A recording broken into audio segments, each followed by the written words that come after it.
Nobody's seen it down there. Hello, everybody. Hello, everybody. What a star. Thank you. I want you to applaud. No, applaud. Don't stand there. I want you to do it. There's nobody down there. There's somebody waiting there. Good evening, everybody. It's a pleasure to be here. Toronto. I mean,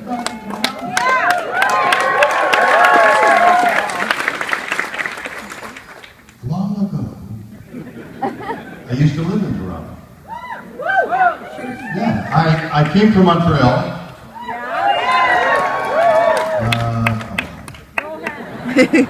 So I was born in Montreal, lived in Montreal, went to school, went to McGill University, graduated McGill University. Yeah, it wasn't Toronto University. But, and I was performing there for years, and while I went to school and did everything in college, and I never went to class. No, it's true. I did the college reviews at the University of Toronto. It was Spring Fever. Spring Fever? Do you remember that? Did they still have it? And all the Second City people, all those great comics that emerged from Toronto came out of the university, the U of T. And, but anyway, I ultimately came to Toronto to be at Stratford for 3 years, and during that time I was in Toronto. And Toronto, when I first came here, had Blue Sunday. And I don't know why people who made it up called it Blue Sunday. It was Blue Sunday because nothing transpired. The city closed down on Sunday. And so I'm a young actor, trying to find a job as an actor in Toronto, from Montreal. And Montreal is like, everything goes on all the time. But in Toronto, nothing happened on a Sunday. So I was always afraid of being lonely. But Sunday in Toronto, the guy in the news in the last year or so who was 47 years in solitary confinement, he just was let out because he didn't do the crime. You guys aware of that? There's an individual's name I've now forgotten. What? David Nodar? No. Sorry for David, but that's not the guy's name. So this guy was in the hole for 47 years, and he didn't do it. He was in solitary confinement. I want to make a documentary. I'm going to talk with him next week when I go home to Los Angeles.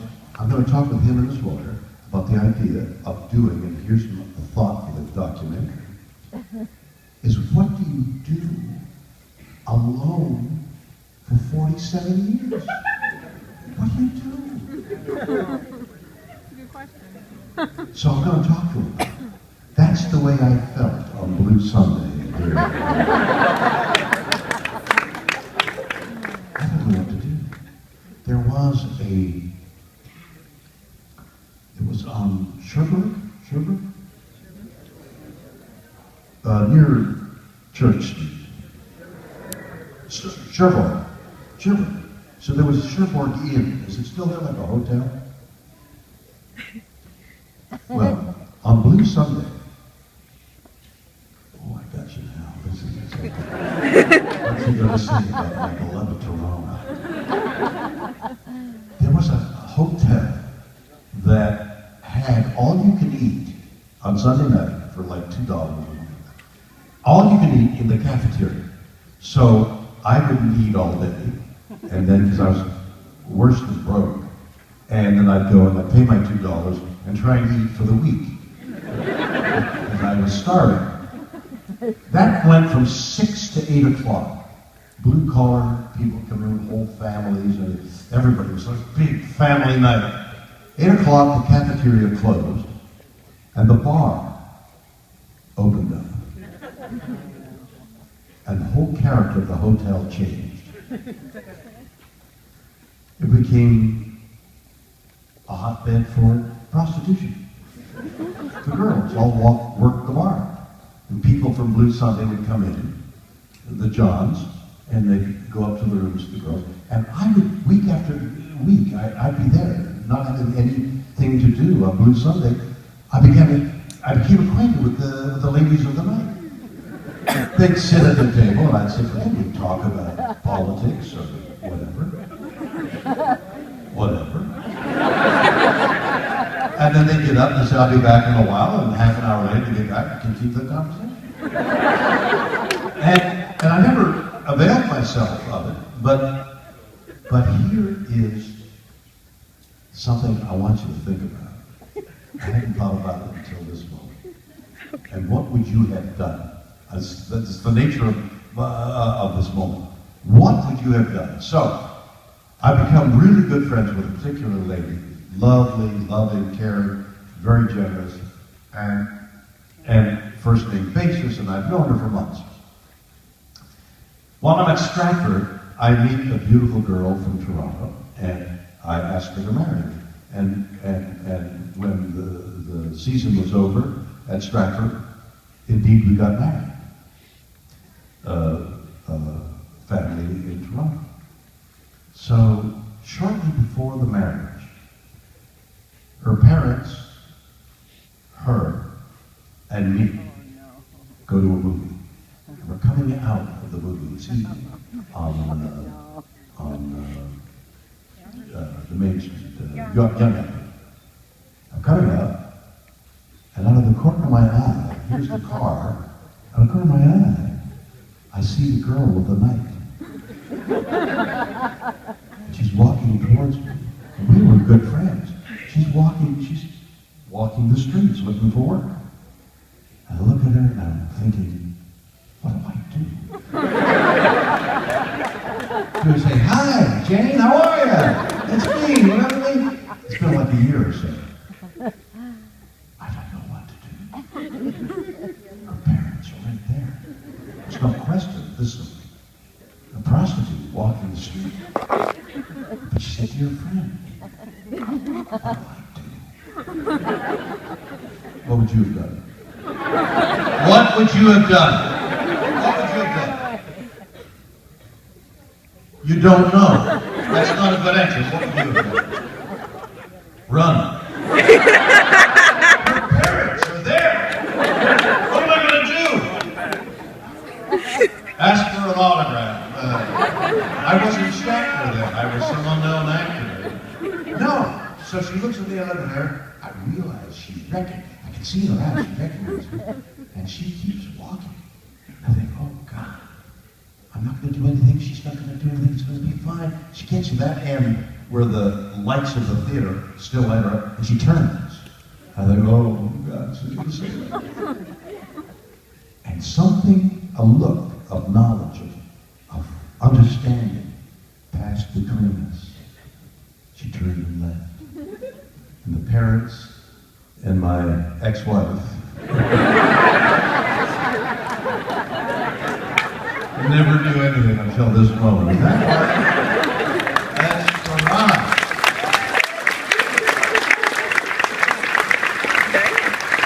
Wow, what a moment that was. Toronto is just grown. I lived near the CBC, which was on Church. No. So right. Where's the old CBC building? Jarvis. Oh, there's the Jarvis. Jarvis. On Jarvis. Is it still there? It's not. Where did it go? It's further downtown, right? I don't understand a word you said. So, the old CBC building. I lived near it because I was working at the CBC. I do radio. Do you know that Toronto, Canada, Toronto in particular, we're getting innumerable Peabody Awards, the highest award in radio, for radio dramas that we were all doing in the heyday of Canadian radio. It was the best in the world in English. Are you aware of that? Is that gone by? Is that old history now? Yeah. That the CBC and Canadian radio drama, which had all the actors that you guys might have heard of or remember, to me they're vivid. Bruno Gerussi. Well, Bruno Gerussi was a young actor at the CBC along with me, and we met at Stratford. But all those guys, Eric House, the Donald, the brothers, Sutherland? Sutherland. the what? Sutherland. The Smothered brothers? Yeah, your own Canadian thing. Anyway, it was a glorious period in radio, and at that very time, television was coming in. And I began to write for television for the CBC here, and acting in CBC TV, and it was just the beginning of a burgeoning time to where Toronto had become, was then, and even more so now, the New York, if you will, of Canada, where all the artists, the actors, and the writers come to Toronto to participate in Canadian culture. So that's my little preamble to. Where are the questions, people? Okay, so if you ask me a question, I'll sort of ramble on. But it'll give us a starting point. Good afternoon, Mr. Kirk. What? Good afternoon, Mr. Kirk. Good afternoon. Wait a minute, wait a minute. Let that go bypass. Good afternoon, Mr. Kirk. It's all wrong. It's all wrong, Captain. Good morning.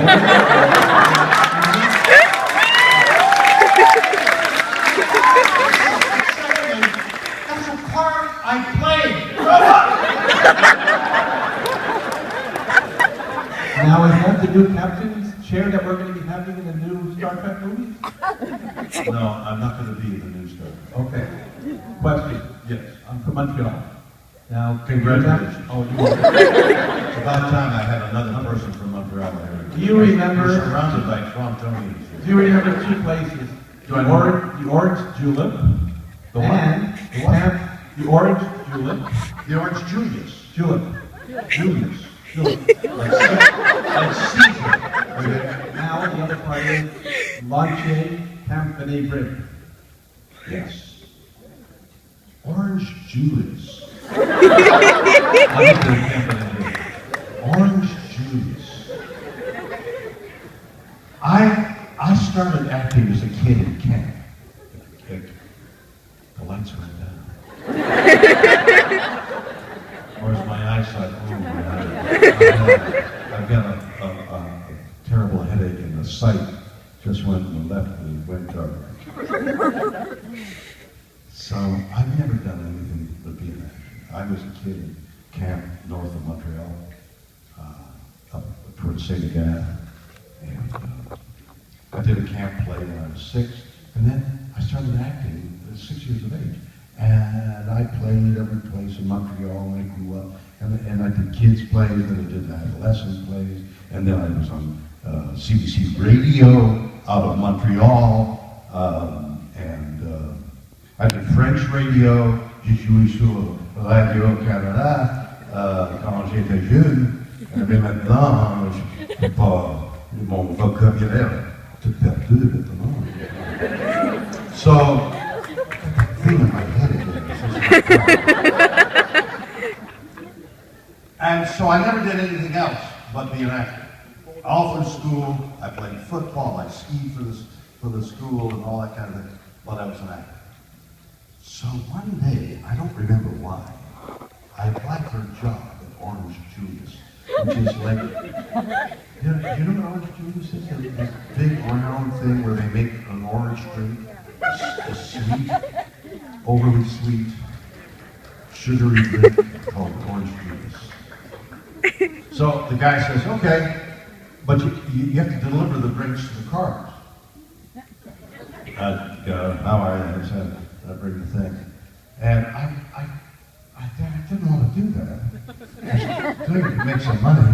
So one day I was going like this, I heard your drink, sir. Oh! And I dropped the Orange Julius in the guy's lap. And that was the end of my job.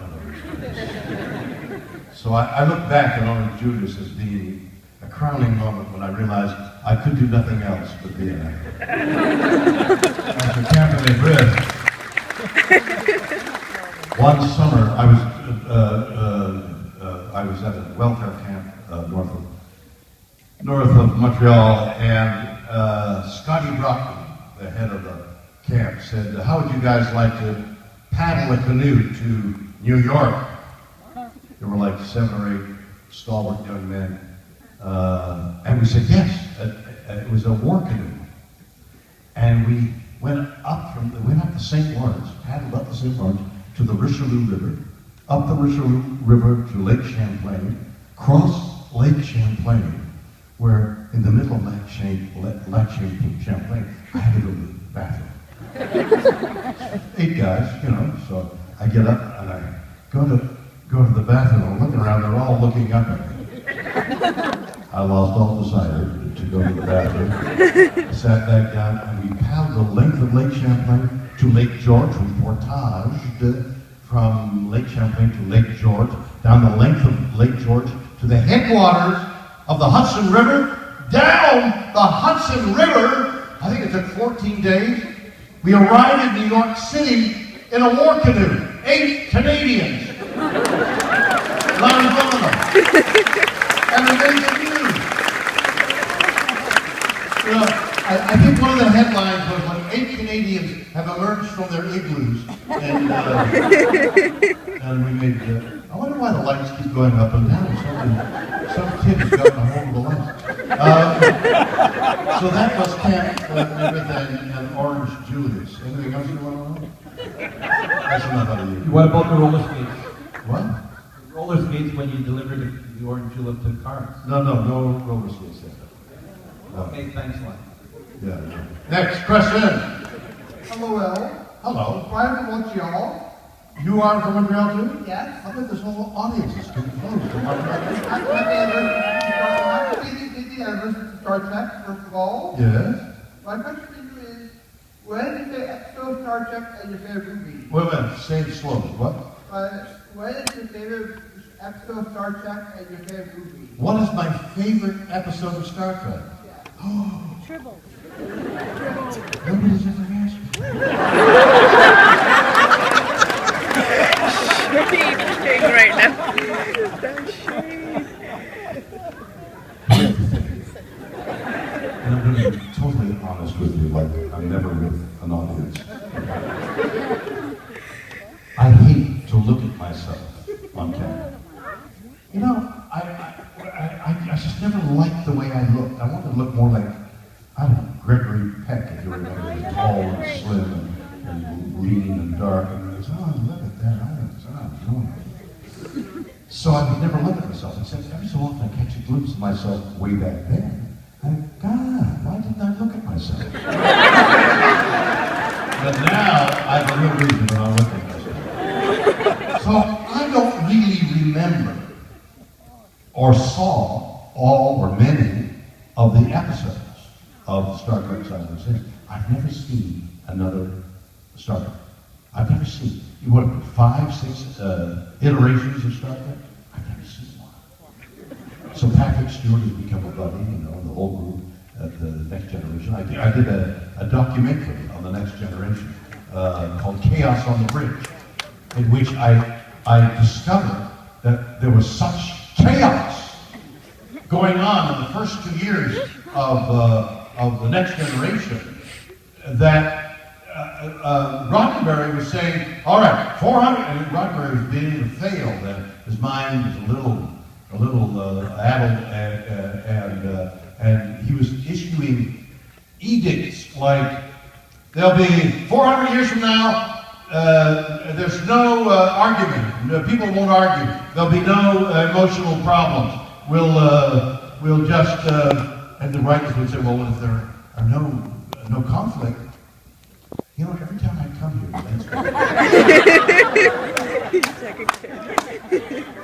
I have that effect on electricity. So the writers kept saying, well, how do we make conflict if there's no conflict? And Roddenberry would say things like, well, that's your problem. So there was chaos.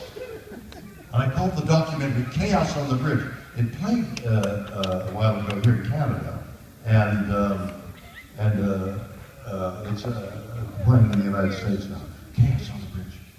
And talking about a documentary, I gotta share with you what I've been doing just these last few weeks. I'm making a Canadian documentary called The Truth is in the Stars. The Truth is in the Stars.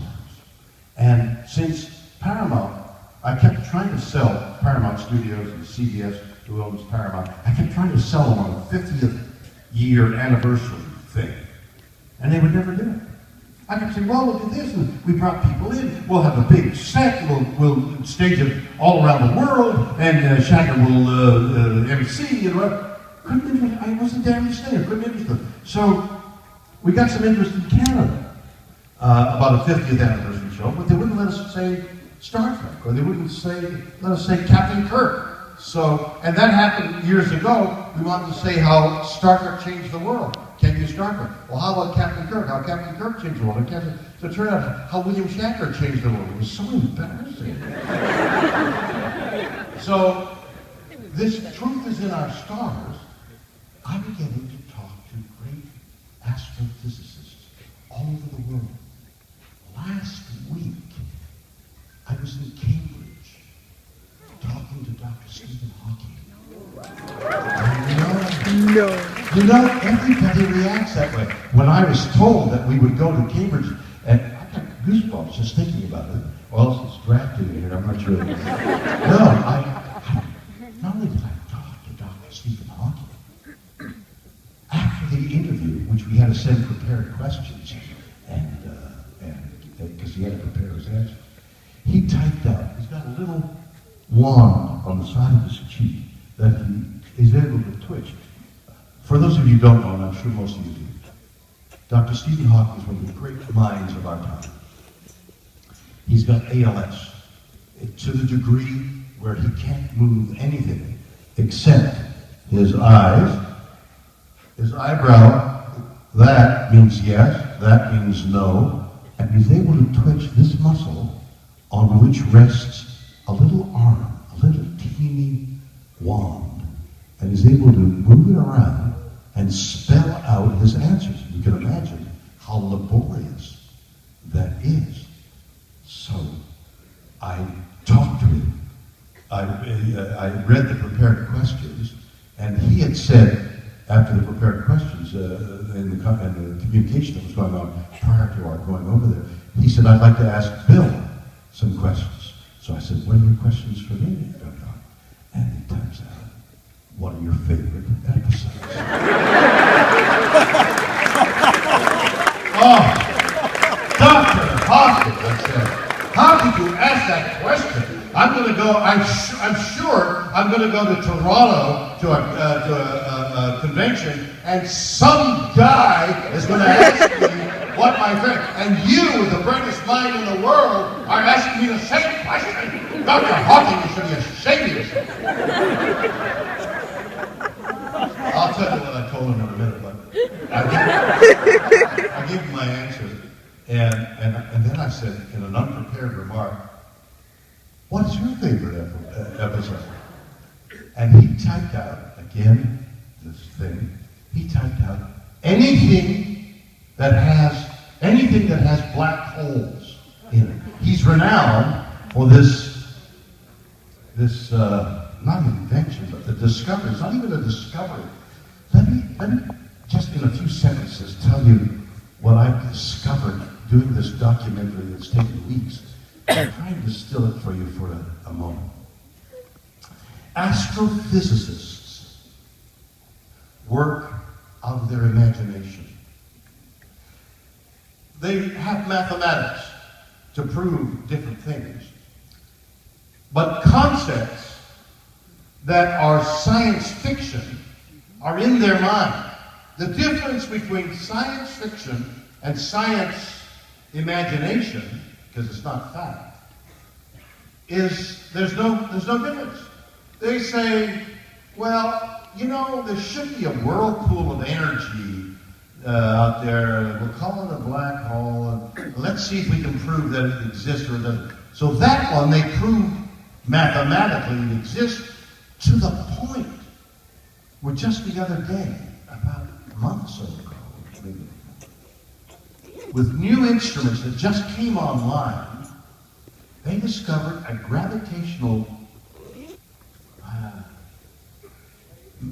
a wave that signified that two black holes had hit each other way, way out in space, beyond our imagination, way out. Proof that what they were imagining is true. Dr. Michio Kaku, Dr. Michio Kaku, I said, if astrophysicists, if the universe is musical notes, which he's got string theory and everything's vibrating like music, what's your instrument? I said to him.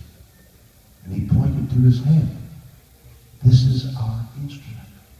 So Dr. Stephen Hawking, locked in his body, is imagining what the world must be like. Einstein did the same thing. He didn't know. He was a terrible mathematician, apparently.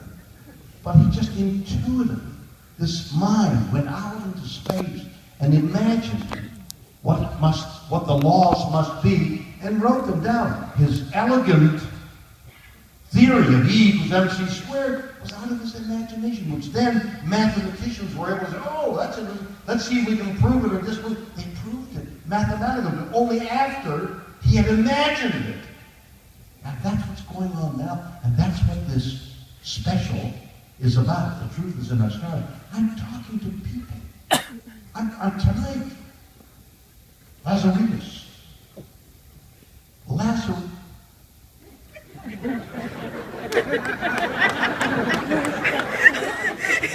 Did somebody just put this here? It says, light, go out here.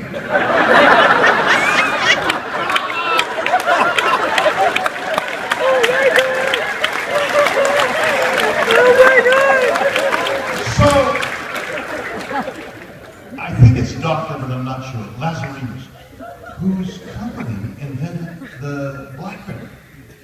I'm going to interview him tonight again as the last person that I've interviewed for this special called The Truth is in Australia, out in Canada in December.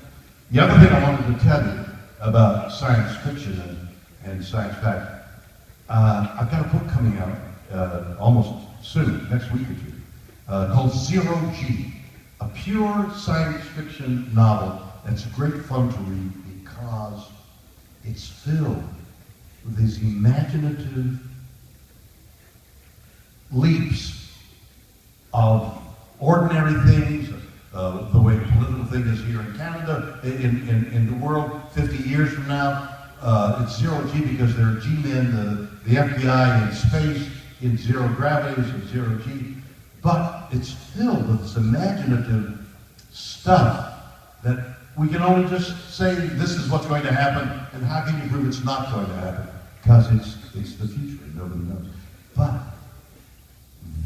the zero G novel is science fiction. What I'm working on in this special is science imagination, and it is fascinating.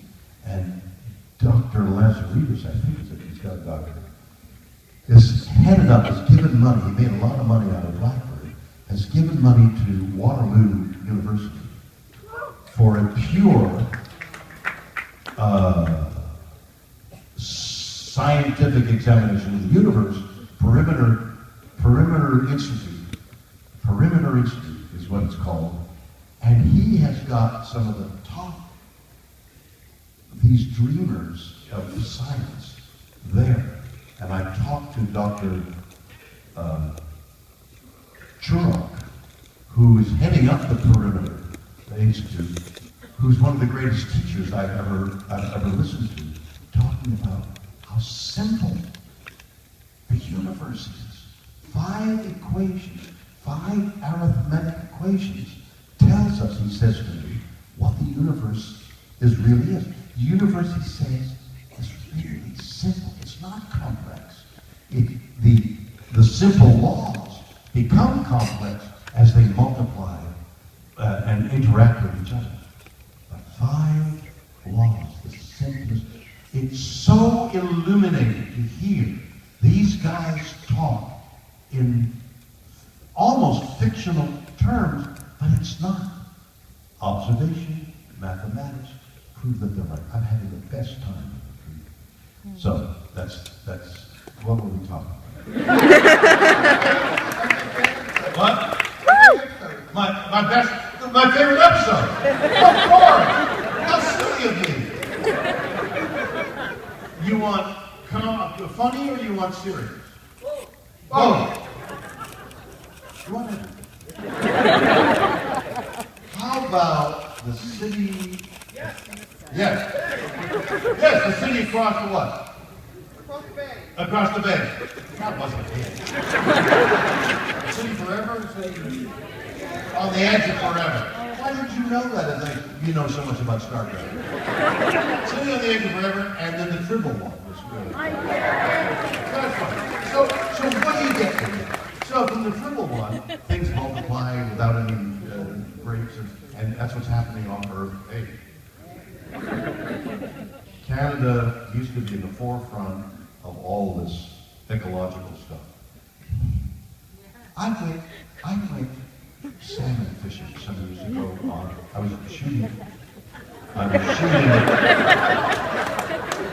was shooting Boston Legal, and they took us up. So they took us up to Vancouver Island, the north of Vancouver Island, and then into the interior where there was a fishing camp, and we spent a week shooting Boston Legal in the producer's favorite fishing camp.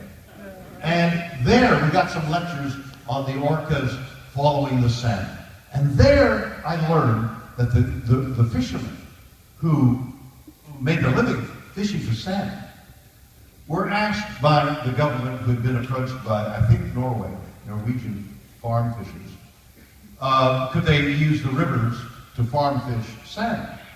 So the Canadian government, I may be mischaracterizing a little of this, but not all of it, said to these fishermen, all right guys, listen, tell us where the fish come and go and where you fish, and we'll avoid putting the Norwegians there.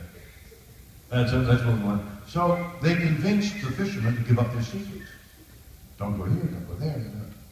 And of course, the government put the farm fisheries right in the path of the wild salmon, which resulted in the destruction of the wild salmon run all over British Columbia. And the salmon are, whatever the term is, the principal entity, the principal life form in the wilds, because when they swim upstream and die, not only do animals feed on them and people, but they also feed the banks. They fertilize the banks, so the brush grows on the banks. When the brush grows on the banks, the birds come and eat the insects that grow to the branch. And then the birds come and then there are predators for the bird, and then the deer come down, and then the predators chase the deer, and everything works in cycle. If the salmon fail, everything fails. So I found myself writing a letter to some guy I don't know who's in the government of British Columbia, saying I'm behind that bill to help preserve wild salmon. The Canadian government needs to be reminded that Canada was in the forefront of all this. Years ago, it was Canada stopping green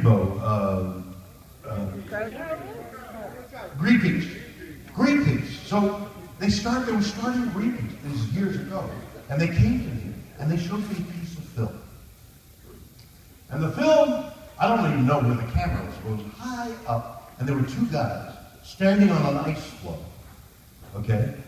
The baby seals were there, a Russian icebreaker was there, and these two guys who were versed in martial arts were here holding hands with their backs to the icebreaker to stop the icebreaker from killing and breaking up the ice so that the hunters could go and harvest the baby seal. I don't know whether you recall that. It was several years ago. It was the beginning of Greenpeace, which then became the Sea SHAT, or an offshoot of Greenpeace, became the Sea SHAT. These were the warriors who tried to protect our environment. And now, we're fighting, clinging by our fingertips to hold on to this pristine environment that Canada represents, and you can't, none of those people seem to be in the same. So it's up to us, to Canadian citizens, to say, the environment, we're not going to be around in 50 years. 100 years from now, your grandchildren will be all, you don't know what's happening. The tipping point, it's terribly dramatic, everybody. It isn't, we can't hide from it. It's such bad news that it would, I don't want to even think about it, it's so bad. You can't do that, because it's happening. And you can.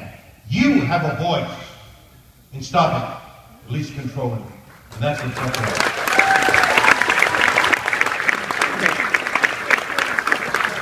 So, favorite episode. That was the result of the triples out of control reproduction, and then sitting on the edge of the earth.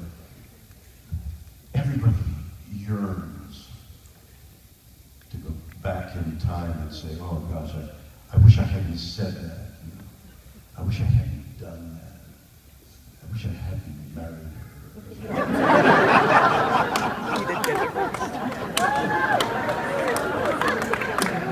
But that taps into that all too human feeling of, if I could go back and change something, I would change. I would have invested in Apple stock. Next question. Hi, Bill. Hello there. I'm not from Montreal. I'm from England. I'm a fan of your music career. Wait a minute, I'm having difficulty understanding. Sorry. I'm quite a fan of your music career. Oh, the music. Yeah? Correct. Yeah. I love your take on Lucy in the Sky with Diamonds and Mr. Tambourine Man. I actually prefer them to the originals. The question is... Are you having the same problem I am? Are you understanding that? Well, you can't understand. No. You can't. I understand a little bit. It doesn't work. 1 out of 5. Okay, good. Right. So, go slow. What were the names of the songs again? Lucy in the Sky with Diamonds. Yes. Yeah. And Mr. Tambourine Man. And Mr. Tambourine Man. Yep. Yes. I do prefer them. You prefer them? To the originals.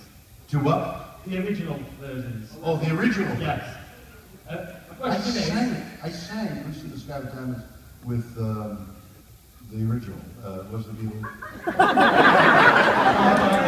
I'm old. What? Paul McCartney. Paul McCartney. I was on stage with Paul McCartney and I sang Lucy in the Sky with Diamonds. Was that incredible? It's like who?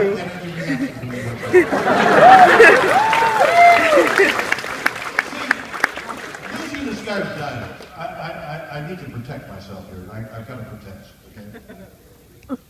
I did an album. The concept of the album was great literature, and you'd put music behind the great literature. And then you'd segue into a song of the time that was the opposite, they had the opposite philosophy of the great literature. So, in one case, Cyrano de Bergerac had a speech that ended, "I may climb to no great heights, but I will climb alone." Segues into a drug song, where the guy can't climb alone. He needs the assistance of drugs. So I'm an actor, and I'm done with the music. Seems normal to me. So I'm on the Johnny Carson show. and I'm doing Lucy's Family Diaries. And I'm not an actor. No, let me go back. So I rehearse the literature. I may climb to no great heights, but I will climb. And segues into a song, and Lucy's got it done. And the producer comes up to me at rehearsal and says, that's too long, it's 6 minutes long. You can only do 3 minutes. You want to do the song or you want to do the literature? So I do the song. So now I'm in front of millions of people on American television. And I'm Lucy in the sky with God, and I'm drunk. I look over at Johnny Carson, he's going.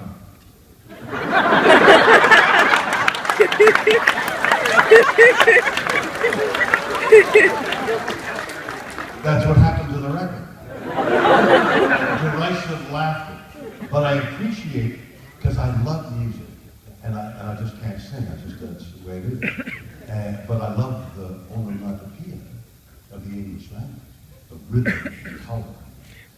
And that's my training. I got it north of here, in Shakespeare. So that was my thing about English words. And then I went on to make other albums that were successful. Ladies and gentlemen, thank you so much. It's been a pleasure being with you. Thank you for coming this evening. I'll be here tomorrow.